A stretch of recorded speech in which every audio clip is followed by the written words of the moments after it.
Right, hujambo ndugu mtazamaji wa ALTV. Majina yangu ni Papa Filipo na leo hii niko kanisani, ndani ya kanisa, na tuko hapa na mtumishi wa Mungu ambaye labda umemuona ama hujamuona, lakini ni mtu wako very active pale kwa YouTube. Mahubiri yake yako pale kila wakati, anahakisha kwamba unapata neno la Mungu kwa njia safi kabisa. Nataka tupige naye story kidogo ili uweze kumjua na yeye pia aweze kukuhudumia. Kwa hivyo pastor, unaitwa nani? Mimi naitwa Apostle Nicodemus. Yes. Apostle Nicodemus ni mhubiri ambaye alisaliwa huko nyuma akiwa mwimbaji wa nyimbo za mwezi wa 8. Nikisema hivyo watu wanasikia. Nilikuwa master mzuri, kuna nyimbo mzuri nilitunga zile za kuenda keona kadhalika. Baadaye Mungu akaniokoa. Sasa nikaanza kutumia, Mungu akabadilisha hicho kipawa, akakileta kwa ulimwengu wa kiroho. Basi hii maneno Mungu akayafanya yakawa matakatifu. Kuna mtu ambaye si Mluya. Yes. Nikisema mwezi wa 8 unamaanisha? Nikisema mwezi wa 8, yes. Mimi nilikuwa ni kuhani wa madhabahu ya Wabukusu. Maana nilikuwa naweza kutunga wimbo, yes, ile ya kutairisha na kupika kengele. Mimi nilikuwa ni mtu ambaye ninaweza kujua vile ng'ombe inachinja ya Wabukusu au mbuzi. Yes. Ninajua vile wanaweka mtoto nyama. Yes, ya kafara ya madhabahu ya Wabukusu. Nilikuwa kuhani wa huko na nilirudi kutoka kwa kuka yangu. Lakini mwaka mmoja Mungu akakuja akaweza kunionya ya kwamba nibadilike. Alinikuja kwa hukumu na nikakubali wito wa Yesu Kristo, naye akanibadilisha. So natangaza injili kwa kuhubiri na kwa kuimba. Maana huko nilikuwa naimba usiku wote. Ninaimba, unatoka hapa unaenda hapo. Mungu akaona wacha nichukue huyu mtu, huenda atanifanyia hata kesha. Anifanyie kazi. Hiyo maana nafanya hiyo kazi ndugu yangu. Amen. Kabla tu ufike kanisani, nataka turudi nyuma kidogo. Kwa sababu tayari tumekimbia sana. Nataka mtu aweze kukuelewa. Wewe katika haya masuala yote ya duniani, katika kuimba, katika zile sherehe za kutoa makafara, ulifaidika nini? Mimi kule kama kuna kufaidika nilipata, faida niliyopata kule ilikuwa ni kuchafuka. Yani hata sikukua, nilikuwa nafanya kibarua, nilikuwa napika matofari, nilikuwa na ujuzi wa kulima choo. Lakini nikipata pesa 500 kwa siku, inafika saa 4 ya usiku imekwisha. Nimefuta sikara, nimefuta kopangi, nimefuta kopusa, hata kipande ya sabuni ya shilingi 10 sikupata. Lakini nilichafuka. Nilikuwa natembelea hasiati kamoja mwaka moja bwana. Sikatu sikuona. Hiyo ndio faida nilipata huko. Wakati nimekuja kwa Yesu, unaweza kuniona saa hii takashati kama kameoshwa. Hebu tuambie sasa, ilikuwa kuaje sasa ndio kaokoka na ukajua mwito wako wa uchungaji? Mimi kuokoka kwangu, niliweza kupata mtoto. Nilizaa mtoto wangu wa kwanza. Akamaliza miezi 8. Ulikuwa hujaokoka bado? Nilikuwa bado sijaokoka. Akaweza kukonjeka. Na nilikuwa nampenda. Kalikuwa katoto kasichana. Kako hai. Hiyo ilikuwa mwaka wa 1996. Nikakapenda. Katoto kakakonjeka. Nilikuwa na kakondo nikausha, nikaenda kwa wakanga, haponi. Nilikuwa na kuku nikausha, haponi. Sasa hakufi na haponi. Sasa nikasema wacha niende kanisani. Nilipofika kanisani wakanifundisha kufanya maakano. Siku moja nikapika makoti, nikasema Mungu ukiniponyea huyu mtoto, mimi nitakutumikia. Kufika nyumbani huyo mtoto alipona. Kaweka mtoto wakifu. Na mtoto nikaona wakati nilifika nyumbani siku ya kwanza, nikaota mtoto anaruka na amekuwa mkubwa. Alikuwa na miezi kama miezi 11 hivi. Lakini sasa nikaota kama amekuwa mrefu hivi. Na anaruka na ako smart. Kuanzia hapo mtoto alipona. Na sasa kuanzia hapo nikaanza kuona ni kama kuna Mungu dunia hii. Lakini nikasonga pole nikafika mahali nikaanguka. Kama miaka 5 mbele. Nikaachana mambo ya Mungu tena, nikarudi kwa biashara. Nikaona nitafute pesa. Nikatafuta pesa. Kufika mwaka 2009 mimi mwenyewe nikakonjeka. Nilikonjeka site ya mwaka mmoja. Nilipokuwa hospitali nilikuwa na ota ndoto. Kwa hivyo Mungu aliponya mtoto? Alafu tena ukatoka kwa Mungu after all umepata kenye ulikuwa unataka. Hata nimesahau mtoto mgeni mzima tu. Sasa nikaona Mungu alikuja kuishi. Mungu akaamua kurudisha pale pale. Sasa akaacha mtoto akaniweka mwenyewe chini. Yes. Nikakaa chini zaidi ya mwaka mmoja. Na wakasema sasa waweze kufanya tambiko ya Wabukusu. Lakini kwa sababu nilikuwa nimesema nimeokoka nikakataa. Naenda hospitali wanasema hakuna ugonjwa. Kuna wahubiri walikuja kanisa hospitali kuombea mgonjwa wao. Yes. Wakaomba na roho yangu ambia hao watu wakuombe. Nikawaambia nikawaita nikasema niombe na mimi. Wakasema tumeombea wagonjwa wote. Nikasema hapana, mimi nataka maombi yangu. Wakaniombea yes, wakakuja kwa kitanda yangu. Sasa walipokuja mmoja akaniuliza umeotako nini? Nilikuwa naota kama niko kwa crusade naimba, ninahubiri, kama naendesha gari. Mimi sijawahi endesha gari. Sasa nikaeleza moja hiyo ya crusade. Yes. Mhubiri mmoja akasema wewe si mgonjwa. Kubali ya kwamba utamtumikia Mungu na Mungu anakuponya. Wow. Nikasema nimekubali. 2009 mwezi wa 11. Ndio. Hapo ndio wakati nilikubali, ilikuwa masaa 4. Kufika saa 8 roho yangu ikakataa hospitali, nikasikia tu niende nyumbani. Nikaambia ndugu yangu alikuwa ananikonjesha, nipeleke nyumbani kufia nyumbani. Yes. Nilipofika nyumbani nikapata appetite ya kukunywa maziwa. Nilipokunywa tu hiyo maziwa, appetite ya kula ngine ilikuja. Na hivyo ndio nilipona. Ukapona. Kuanzia hapo Mr. Laswa. Ndugu mtazamaji, ni ushuhuda wake Apostle Nicodemus. Tunazungumza naye hapa. Kumbuka kwamba Mungu hutoa watu mbali. Na ndiposa aweze kufika ambapo amefika, kuna sehemu na hatua ambazo Mungu amemtoa. Tunashukuru unaendelea kusikiza ushuhuda huu. Nataka aendelee kutueleza. Kwa hivyo Apostle, baada ya hapo umeokoka, ukaanza huduma. Hebu tueleze kawa vipi? Sasa wakati nimeanza huduma, nikapata neema, nikakuweza kugundulika ya kwamba ninaweza kuhubiri. Yes. Rafiki yangu akaniita mahali kwa conference.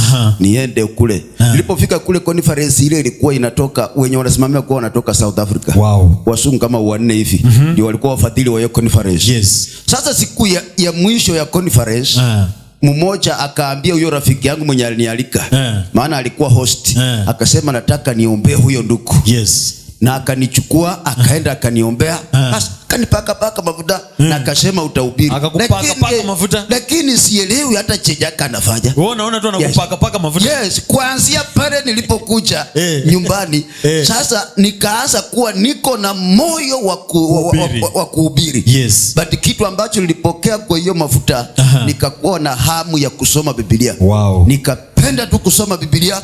Kama sijasoma Biblia siku hiyo siku. Na wewe ulifikiria anakupaka tu. Aliona kama anapaka tena alipaka alimwakia tu. Na ilikuwa usiku baada ya revival saa 5 ya usiku. Kanimwakia mafuta inakuna uso. Na anasema maneno tena kwa Kiingereza, hata sikiki Kiingereza. Sitaka anasema nini huyu. Basi hivyo nikapata, nikaona kama neema ilikujia. So nikaanzia hapo pole kufika mwaka wa 2021. Nimekuwa nikihutumu na makanisa kadha wa kadha. Yes. Kufika mwaka 2021, Mungu akaniletea ujumbe ya kwamba niko na kanisa linaitwa Neno Linaumba. Wow. Hivyo tu. Sasa kuanzia hapo nikaanza mpango na kuomba. Hatimaye nikaweza kupata njia ya kuweza kuhalalisha hiyo neno. Yes. Hiyo nikaandika Word of Creation Worship Center. Sasa ndio haya madhabahu. Amen. Na kwa hivyo Apostle Nicodemus, kuna watu wamejaliwa vipaji vya uimbaji, wengine wahubiri, wengine waombezi. Yes. Kuna wengine wana neema tu wakikuwekea tu mkono unapona. Yes. So na wengine vyote. Yes. Sasa sijui wewe Mungu amekujalia katika vipaji vigani? Kazi ya mtume. Yes. Kazi ya mtume sana. Unakuwa na vipawa zaidi ya moja. Yes. Ama karama. Kabisa. Mimi mwenyewe vile niko hivi, mimi ni mcheza kinanda. Yes. Keyboard. Yes. Mimi naweza kuimba. Yes. Naweza kufundisha. Neema hata ya unabii iko. Yes. Sasa ninaweza kwa huduma yenye nimefanya nilikuja kugundua hivyo. Nimeambukiza watu wengi kucheza keyboard. Kabisa. Niko na wahubiri vijana ambao walikaa chini yangu kwa muda, sasa hivi wana makanisa. Wow. So hiyo neema ya apostolic iko. Wow. Na sasa ukiwa na neema ya apostolic, Mungu anakutumia kwa kipindi fulani, kwa kipawa fulani. Kabisa. Kwa mfano ukianza kanisa, Mungu anaweza kukutumia na uchungaji kidogo.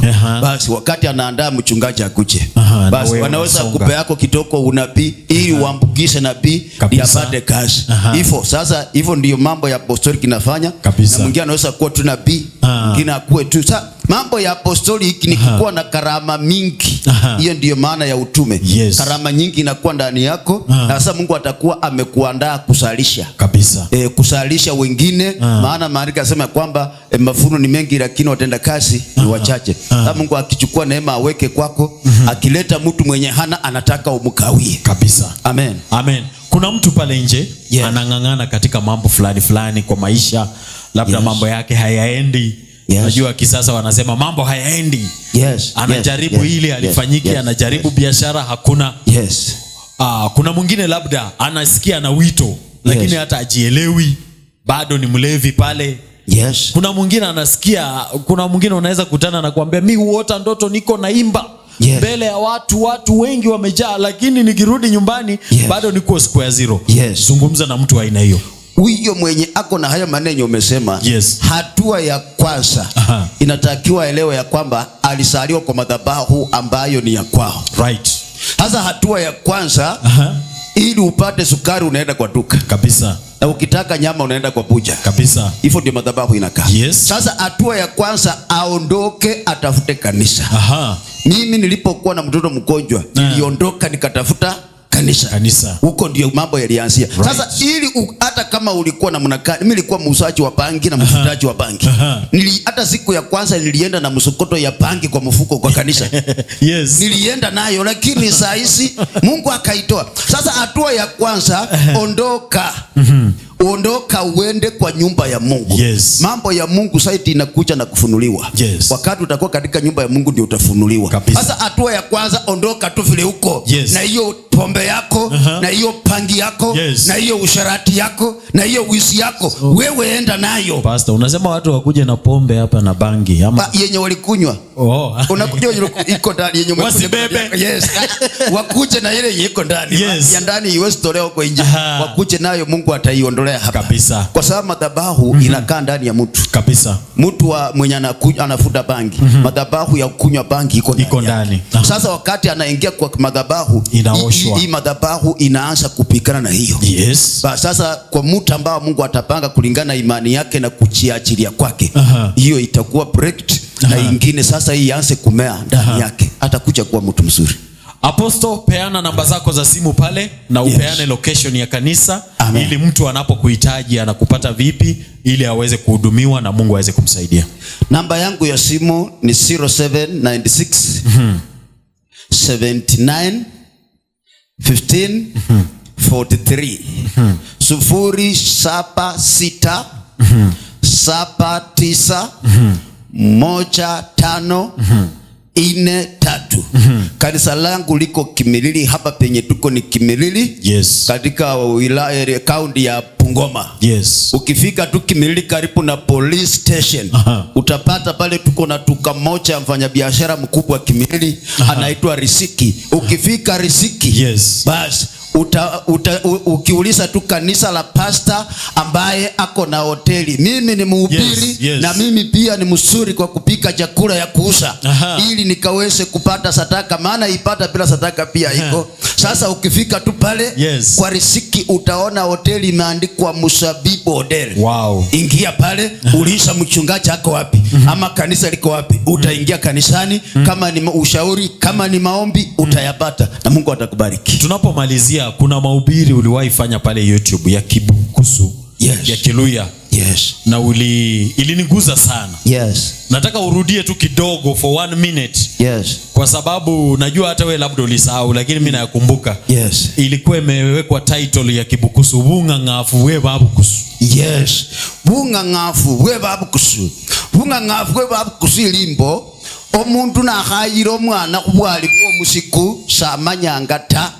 Biblia kubolela mmetali 23 eli hocho kule kama kesira kinu hakusha kama kesita, kama kesika wele kanyola kakubwali bwa wele, ne kama kesika shetani kanyola kakubwali bwa shetani. Nono bunga ngafu bwefwe elimbo khurusyangeza taka kwa munane wa shetani pira khumanya, khurusyeza taka lundi miruha emisango khubidindwa bali khabakhala kimikoye ebwe nobunga ngafu lakini bukesili khuwenja bubwali bwawele nokhang'ang'alile socha wa shetani yokwa munane namwe kwa lulala ta mwana wefwe wela khuyete khang'ang'ala khuryo mala khwaera ta olo mundu mulabufu apo mwana kimitosi yes omundu abukula kamatosi mwana wefwe weluchise banjira saa 11 bakhumala kamatosi paka mumolu akarya nano paka khumurwe bakhurako bunyasi mala sori manyaka basina bakhuwa kamatosi kumubili kwosi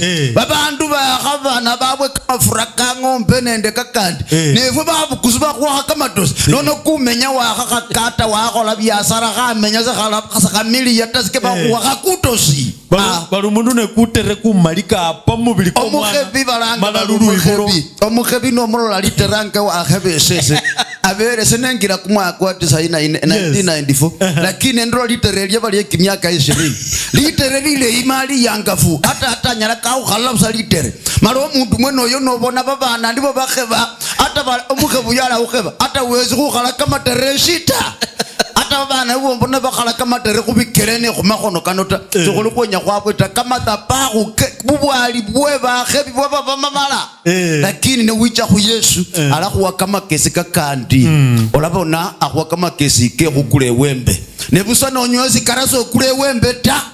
Ndugu mtazamaji, tumefika mwisho wa mahojiano yetu na Apostle Nicodemus. Fuatilia pale kwa YouTube Apostle Nicodemus na itakuwa sawa kabisa. Hata hivyo mimi ni Papa Filipo na kutoka ALTV sina la ziada. Mungu akubariki. Amen. Asante.